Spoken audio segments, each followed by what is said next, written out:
Ce programme vous est offert par Illico Cash.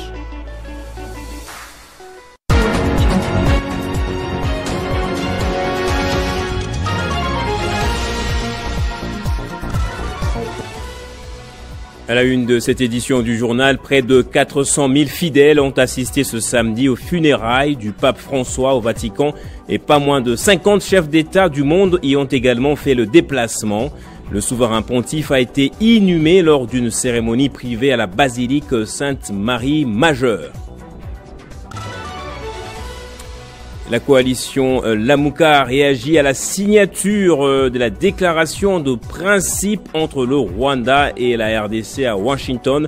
Elle a mis en garde le pouvoir en place contre le bradage et l'aliénation des minerais de la RDC.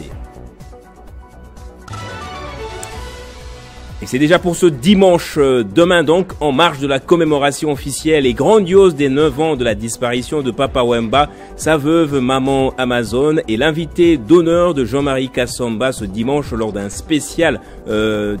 plateau spécial dédié à l'icône de la rumba congolaise. Émission à suivre à 12h, heure de Kinshasa. Bonsoir à tous et bienvenue dans ce journal. Je disais à la une, 220 cardinaux, 750 évêques et 4000 prêtres et pas moins aussi de 400 000 fidèles. Ce sont les chiffres grandioses des funérailles du pape François ce samedi au Vatican. Pas moins aussi de 50 chefs d'État étaient présents. L'inhumation du souverain pontife a eu lieu en privé à la basilique Sainte-Marie Majeure. Environ 400 000 personnes ont assisté ce samedi aux funérailles du pape François, a annoncé le Vatican. Ils étaient nombreux dans un état de recueillement assez massé sur la place Saint-Pierre et le long du cortège dans les rues de Rome. Nombreux aussi parmi les chefs d'État qui ont fait déplacement à Rome. Une cinquantaine officiellement et des centaines de délégations venues depuis vendredi. C'était des retrouvailles, des accolades et un adieu au souverain pontife. En marge des funérailles, une image a fait le tour du monde, un échange insolite comme dans un confessionnal entre Donald Trump et Volodymyr Zelensky. Un autre cliché qui a fait le buzz, c'est cette poignée de mains fermes et un regard fixe et soutenu entre Félix Tshisekedi et l'archevêque de Kinshasa, le cardinal Ambongo. Le président de la République était depuis la veille à Rome avec son épouse pour participer aux funérailles du pape, ami de la République démocratique du Congo. Après une procession à travers les rues de Rome, l'inhumation du pape François s'est déroulée en privé à la basilique Sainte-Marie Majeure. Un lieu particulièrement cher au pape François qui s'y rendait régulièrement pour prier. Il a demandé expressément à y reposer. 7 autres papes y sont enterrés. La prochaine date importante à retenir, c'est le 5 mai, date du début du conclave qui devra désigner les nouveaux papes. Pour rappel, le pape François est mort des suites d'un AVC lundi 21 avril à l'âge de 88 ans. Georges Mario Morgoglio avait été hospitalisé pendant plus d'un mois pour une grave pneumonie en février.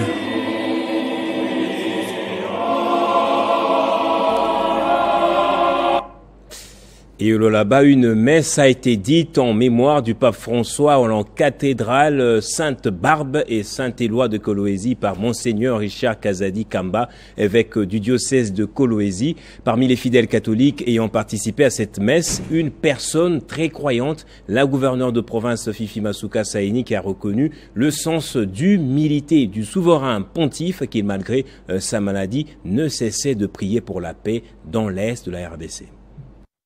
Encore affecté par le décès du pape François lundi 21 avril 2025, après l'avoir rencontré personnellement en janvier dernier, en présence du vice-président de l'Assemblée provinciale, la gouverneure du Lualaba, inconsolable, a participé samedi 26 avril 2025 à la messe de Requiem en la cathédrale Sainte-Barbe et Saint-Éloi de Kolwezi, sous la conduite de l'évêque du diocèse de Kolwezi.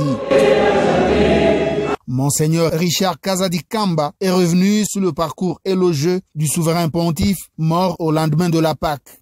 Un adieu sympathique après avoir prononcé un message de paix lors de sa dernière apparition en public le jour de la Pâque devant la basilique Saint-Pierre de Rome.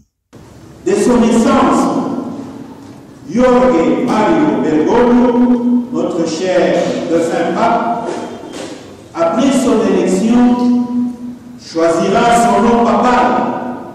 Marie-Thérèse Masuka Saini garde du souverain pontife le souvenir d'une personnalité humble qui, en dépit des moments les plus durs de sa maladie, priait sans relâche pour la paix dans la partie orientale de la RDC. Ces papes qui étaient d'une attention particulière, sans complexe, s'étaient érigés en avocat de l'Afrique, de la RDC, jusqu'à aller remarquer une humble fidèle catholique du diocèse de Colosie que je suis. Toute l'humanité a enregistré le départ d'un défenseur des valeurs humaines, dont les œuvres perdureront. Le pape François est rentré auprès de notre Père Céleste, repose paisiblement. Marie-Thérèse Masuka a laissé des mots profonds dans le livre de condoléances avant de partager la douleur avec les autres chrétiens de son église. Autre chose à présent, je le disais dans les titres, il ne s'agit pas d'un accord comme tel, mais d'une déclaration de principe, c'est-à-dire un document préliminaire fixant les objectifs fondamentaux d'un accord à venir entre la RDC et le Rwanda. Elle a été signée sous l'égide de Washington, qui s'est ajoutée à la longue liste de pays médiateurs de la crise dans la région des Grands Lacs. Kinshasa et Kigali se sont convenus de respecter l'intégrité territoriale et de s'abstenir de toute ingérence dans les affaires internes de l'autre. Le texte engage les deux pays à la reconnaissance mutuelle de leur souveraineté et de leur intégrité territoriale, à prendre en compte les préoccupations sécuritaires, à promouvoir l'intégration économique régionale, à faciliter les retours des personnes déplacées, à soutenir la MONUSCO et à élaborer un accord de paix. Ce compromis a été par la suite salué par la ministre congolaise des Affaires étrangères, Thérèse Kayikwamba-Wadner, tout en appelant à une mise en œuvre fondée sur la responsabilité et des actions concrètes. Dénonçant l'échec d'efforts passés où l'ordre des étapes a été ignoré et la redevabilité repoussée, la chef de la diplomatie congolaise a martelé que dans la région des Grands Lacs, la paix doit venir en premier, suivi de la reconstruction de la confiance, puis la réouverture prudente d'un chemin vers une coopération bilatérale significative, uniquement lorsque les conditions seront réunies. Saluant le leadership des États-Unis d'Amérique pour leur soutien constant, cette dernière a exprimé sa profonde gratitude à Marco Rubio et au conseiller principal Massad Boulos, dont les consultations régionales ont, selon elle, apporter de la nuance, de la profondeur et une dimension humaine à ces processus. La ministre des Affaires étrangères de la République démocratique du Congo a également souligné que son pays appréciait les initiatives soutenues par les États-Unis qui promeuvent des chaînes de valeur de minerais sécurisés et une croissance économique inclusive, insistant sur le fait que la paix et la prospérité sont indissociables. La coalition Lamuka a accueilli avec très peu d'enthousiasme cette déclaration de principe mettant en garde le gouvernement congolais contre tout bradage et aliénation des minerais congolais. Prince Epenge, que nous avons joint au téléphone, a émis des réserves quant à la finalité de la médiation américaine. On l'écoute. L'accord de principe tel que signé entre notre pays, la RDC, et le Rwanda n'est pas une victoire pour le Congo, mais ce n'est pas non plus un échec. Ce sont des intentions qui sont exprimées. Mais même dans les intentions, on peut déceler du venin.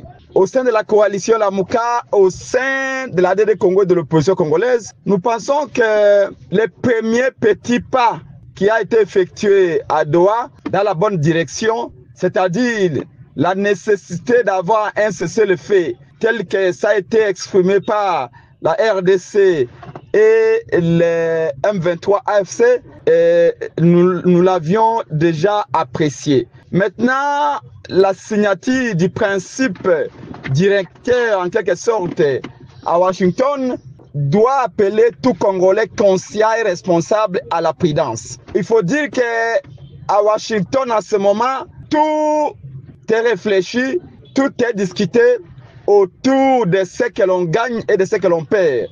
Donc pour nous, tout en saluant les efforts américains pour qu'il y ait la paix au Congo, nous pensons que, à ce qui concerne les volets coopération économique avec le Rwanda, nous restons prudents. Nous ne voulons pas que le Congo, dans cet accord, se transforme à une mine géante, à un gisement de minerais dans la sous-région où tous les pays voisins vont venir exploiter. Nous voyons une tendance à demander au Congo, dans cette signature-là, à demander au Congo que le Congo ouvre ses frontières et que tous ceux qui veulent venir faire les affaires viennent, même au détriment du Congo. Le Congo a ces minéraux, on peut commercer avec tout le monde, mais dans le respect de notre souveraineté, dans le respect de nos lois du pays, surtout quand le contrat est gagnant-gagnant. Autre réaction après la signature de la déclaration de principe entre la RDC et le Rwanda. Lors de son dîner politique à Kinshasa, le SDP a salué la diplomatie agissante du chef de l'État et a rejeté en bloc le propos diffamatoire tenu par Jean-Marc Kabound. Écoutez l'extrait de leur déclaration lue ici dans la capitale. SDP salue la signature de la déclaration de principe entre la RDC et le Rwanda, sous l'égide des États-Unis d'Amérique, ainsi que les assises de Doha au Qatar pour une paix définitive en RDC. Le SDP rejette en bloc les propos diffamatoires haineux de M. Jean-Marc Kabound contre le chef de l'État, Félix Antoine Tshisekedi, pour des raisons suivantes. Le président Félix Tshisekedi n'est ni dictateur, ni tribaliste. Le président Félix Tshisekedi est le protecteur de notre souveraineté et de notre indépendance. Jean-Marc Kabound n'est pas un modèle ou un repère politique à suivre, car il a été de manière honteuse chassé de son poste du président AI de l'UDPS à cause des détournements du fonds alloués au fonctionnement et au vote des cartes des membres de l'UDPS. Anciennement maître nageur, serait considéré comme le cardinal des rétrocessions, des commissions illégales, de la corruption ainsi que des coalitions avec des investisseurs ayant ainsi conduit à son enrichissement illicite. Prenez besoin de rappeler à la population que l'ancien maître nageur aurait perçu des avantages financiers auprès de toute personne qu'il plaçait au niveau des entreprises publiques et autres institutions de la République. Prenez besoin de rappeler à l'ancien maître nageur Jean-Marc Kabound qu'il aurait imposé des frais colossaux aux entrepreneurs qui voulaient investir au pays et persuadé de les coopter comme actionnaires majoritaires aux différentes entreprises au profit des pourcentages égoïstes. Le SDP s'étonne comment Jean-Marc Kabound est aujourd'hui millionnaire avant 4 ans de son passage en tant que premier vice-président de l'Assemblée nationale. Ce n'est pas de l'argent mal acquis issu d'un enrichissement illicite soutenu par les corruptions, les commissions illégales. Le ministre des Finances Doudou Fwamba a présenté à l'université George Washington aux États-Unis les performances économiques de la RDC lors d'une activité du FMI. Le ministre des Finances est intervenu en tant que panéliste. Au cœur de son intervention, la stratégie de coordination entre la politique budgétaire et la politique monétaire mise en œuvre pour maintenir la stabilité macroéconomique malgré un contexte marqué par des chocs exogènes. Depuis son arrivée à Washington, le ministre des Finances, Doudou Fwamba Likonde Libotai, poursuit les travaux engagés avec les partenaires du FMI dans le cadre de suivi de programmes économiques et financiers de la RDC. Aux côtés du ministre d'État au budget et de la gouverneure de la Banque centrale du Congo, il a tenu plusieurs réunions stratégiques visant à préparer la première revue du programme FEC prévu avec l'arrivée de la mission du FMI à Kinshasa à partir du 30 avril 2025. Les discussions portaient sur l'état d'avancement des critères qualitatifs, le suivi du cadrage budgétaire, la coordination des données macroéconomiques et les stratégies d'adaptation face au contexte sécuritaire. Le ministre a réaffirmé l'optimisme du gouvernement, rappelant que malgré les défis, la RDC avance avec rigueur sous l'impulsion du président Félix Tshisekedi. Il a insisté sur l'importance de maintenir la dynamique des réformes pour consolider la stabilité économique, obtenir des résultats concret pour la population. Ce travail continu marque la volonté du gouvernement de respecter ses engagements et de renforcer la confiance avec les partenaires internationaux. Le ministre Doudou Fwamba Likonde a également mis en lumière les opportunités économiques et sociales offertes par le projet INGA, présenté comme un levier stratégique pour l'industrialisation, l'intégration régionale et l'attractivité des investissements privés. Cet échange à la croisée des réflexions scientifiques et économiques a permis de repositionner la RDC comme acteur clé de la transition énergétique en Afrique. Le député national Faustin Kaziteriko Kenda a représenté la RDC à la session de travail du Forum parlementaire de la communauté de développement de l'Afrique australe tenue du 23 au 25 avril 2025. L'activité s'était déroulée en Afrique du Sud.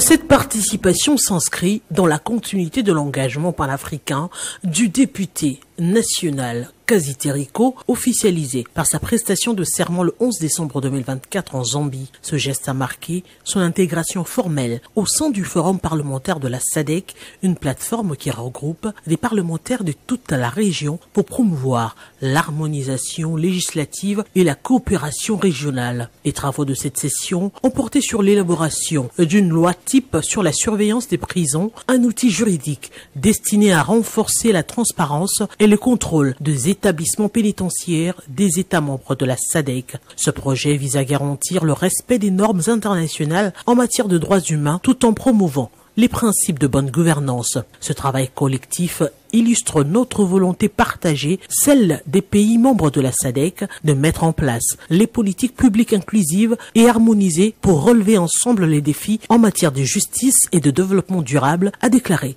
le député Faustin Kaziteriko Kenda. Sa participation active à cette session traduit également l'engagement concret de la République démocratique du Congo en faveur d'une coopération régionale renforcée et d'une justice plus humaine, plus équitable et plus transparente.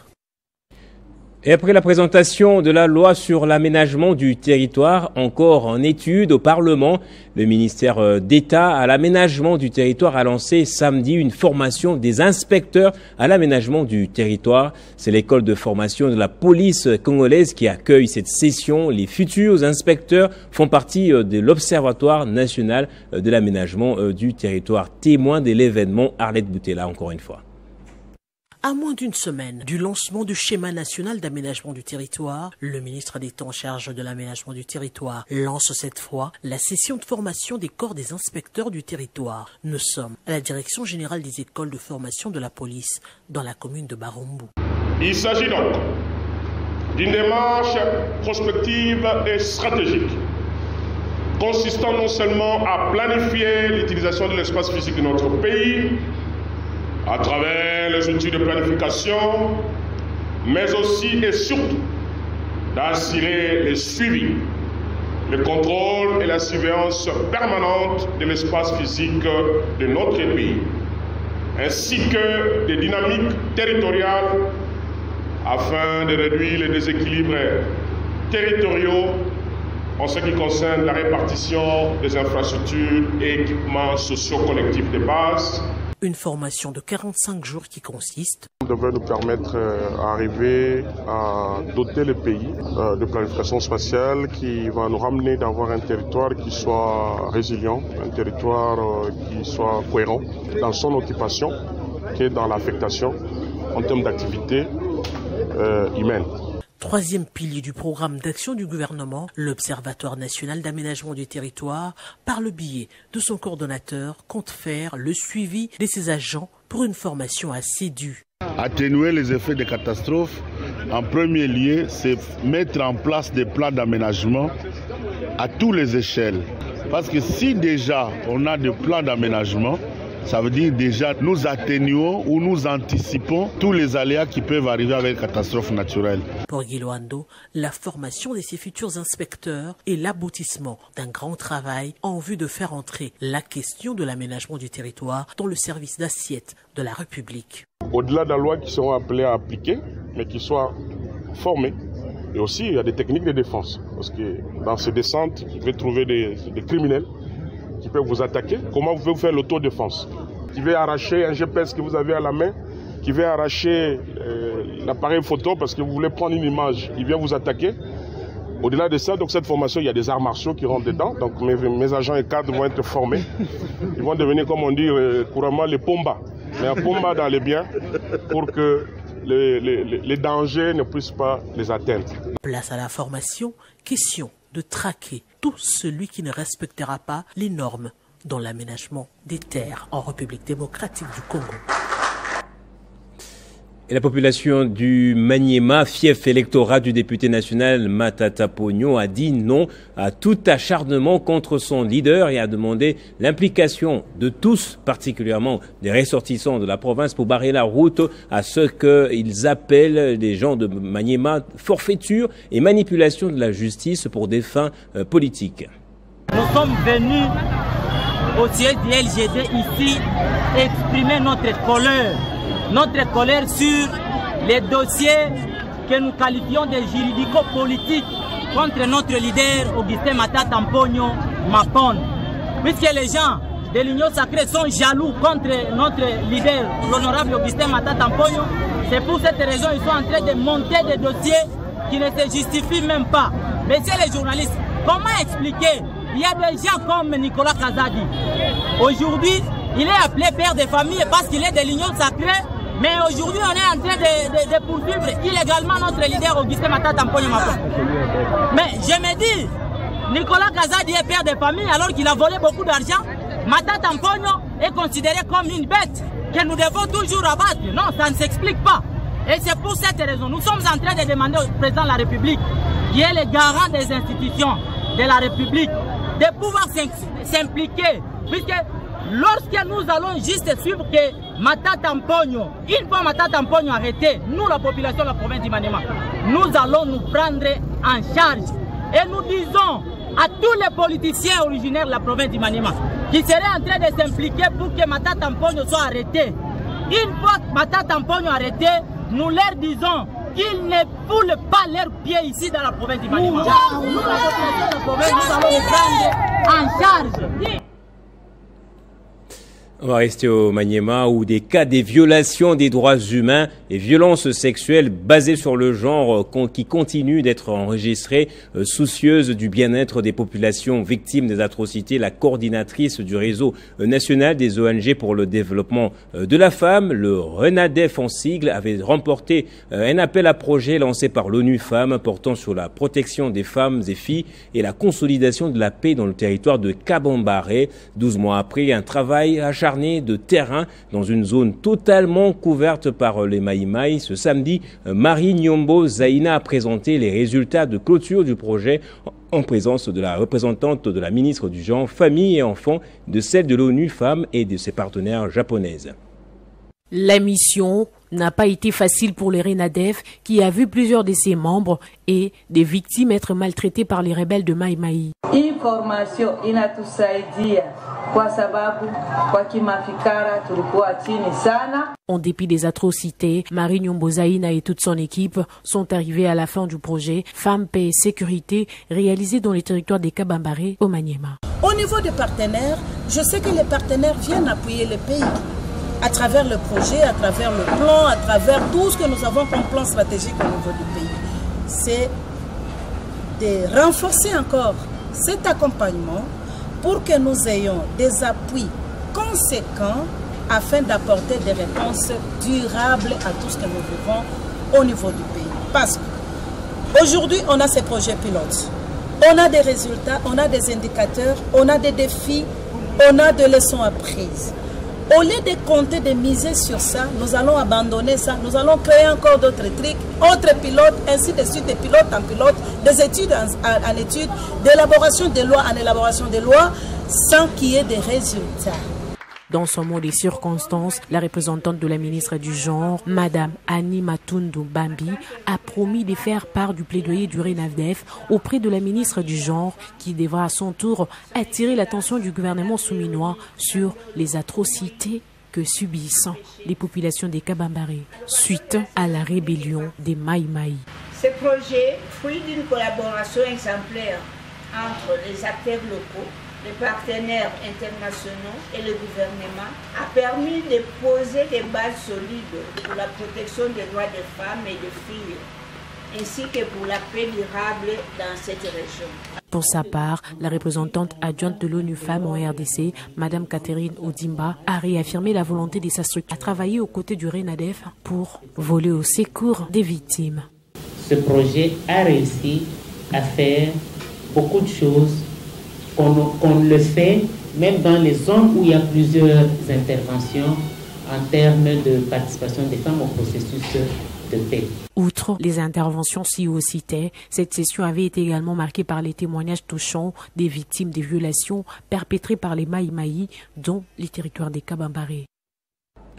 Et 17 sujets étrangers en situation irrégulière en RDC ont été interpellés par la Direction générale des migrations du Haut-Katanga. Ces immigrés ont été renvoyés dans leur pays d'origine. Poursuivant avec son périple de traquer et renvoyer les expatriés non en ordre avec le document de migration, un nouveau lot des étrangers est tombé dans le filet de la DGM Lualaba. Au total, ils sont au nombre de 15, dont 8 Indiens, 4 sujets sud-africains et 3 Chinoises, tous interceptés dans la ville d'Ekolozi en irrégularité de séjour en République démocratique du Congo. La décision de Kishasa Gombe, du patron de la DGM, Roland Kachouantale Chioza, n'a pas tardé. Ces étrangers ont tous écopé d'un renvoi définitif hors les frontières de la RDC. Lundi 21 avril 2025, ces 15 sujets étrangers ont été reconduits par 2 vols spéciaux, soit le 4 sujets sud-africains par l'appareil volant Airlink à destination de leur pays d'origine et les 11 sujets étrangers restants par les vols éthiopiens à destination de l'Inde ainsi que de la Chine. Doralex, Sedlex, la loi est dure mais c'est la loi. Ces renvois n'est que fruit du bon leadership sous le management du directeur général de la DGM, Roland Kachouantale Chioza. 24 heures après, 2 autres Chinois en irrégularité de séjour en République démocratique du Congo ont été interpellés par la DGM au Katanga. Interceptés dans la ville montagneuse de Likasi mardi 22 avril 2025, ces étrangers ont outrepassé les normes en matière d'immigration de la RDC. Et c'est dans la nuit que ces 2 Chinois ont été soumis aux formalités d'usage des départs avant qu'ils ne soient conduits sur les tarmacs de l'aéroport international de la Luano afin de prendre place à bord du régulier d'Éthiopiens. C'est aux petites heures du matin du 23 avril 2025, soit à 1h20, que ces Chinois ont quitté le sol congolais. Et 23 ans après sa création, la Robank a enfin dévoilé sa nouvelle identité de marque qui incarne l'innovation, proximité. Ce logo affirme la volonté de la meilleure banque de la RDC à accompagner, inspirer et bâtir un avenir meilleur pour les peuples congolais et africains. Dickens Kaboya retrace la cérémonie dans ce reportage. Robank dévoile une nouvelle identité des marques. Bien plus qu'un logo, c'est une déclaration, celle d'un engagement renforcé pour la RDC. Cette nouvelle identité, qui est symbolisée par le léopard stylé, avec ses griffes, qui symbolisent la force, mais aussi la résilience et l'innovation. Il incarne l'innovation et la proximité qui définissent la banque depuis 23 ans. Les griffes jaunes traduisent l'élan vers l'avenir et l'optimisme. La typographie noire reflète la fiabilité. Vous aviez l'habitude d'entendre Robank is my bank. Il y a eu des nouveaux métiers qui se sont créés comme la banque assurance. Je dirais tous ces slogans se résument en une seule phrase. Robank au-delà d'une banque. Au-delà du logo, la première banque de la RDC ne se contente pas de transformer son image. Elle réaffirme son rôle de partenaire, de confiance pour chaque Congolais. Elle affirme ainsi sa promesse de continuer à accompagner, inspirer et bâtir un avenir prospère pour le Congo et l'Afrique. Parce qu'au-delà d'une banque, elle est un moteur de transformation. Robank, c'est au-delà d'une banque. On va terminer par ici. Je vous rappelle donc le rendez-vous, le plus grand rendez-vous de demain en marge de la commémoration officielle de la 9e année de la disparition de Papa Wemba. Maman Amazon sera l'invité dimanche à 12h de Jean-Marie Kassamba lors d'une émission spéciale consacrée à l'artiste musicien. La veuve de la star congolaise s'exprimera sur l'héritage musical et culturel de l'homme dont les œuvres sont restées gravées dans les annales de la musique de la RDC. Et pour nous séparer en beauté, et je vous propose de suivre ce morceau que Papa Wemba avait composé à l'intention de sa femme.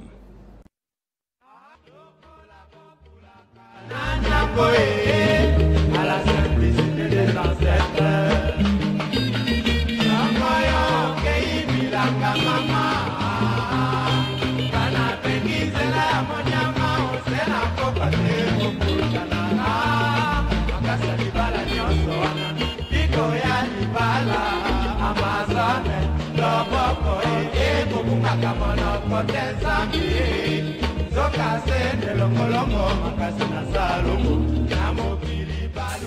C'était Shungu Wemba Dio et ici Philo Collé il y a bien des années avant, en tout cas dans les années 70-80 peut-être. On va passer au rappel des titres à présent.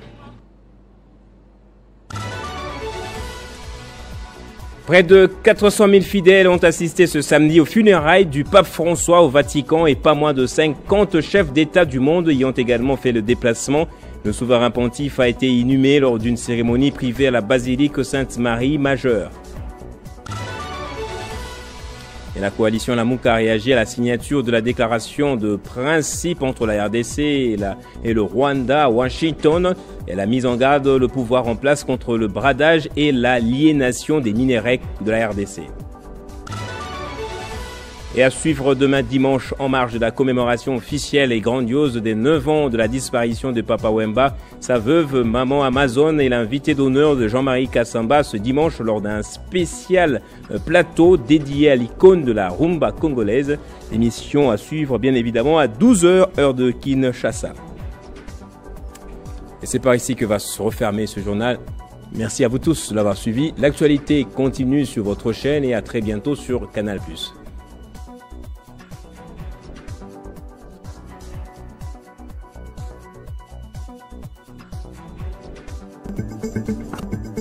Retrouvez toute l'actualité en continu sur www.tele50.cd. Ce programme vous a été offert par Illico Cash.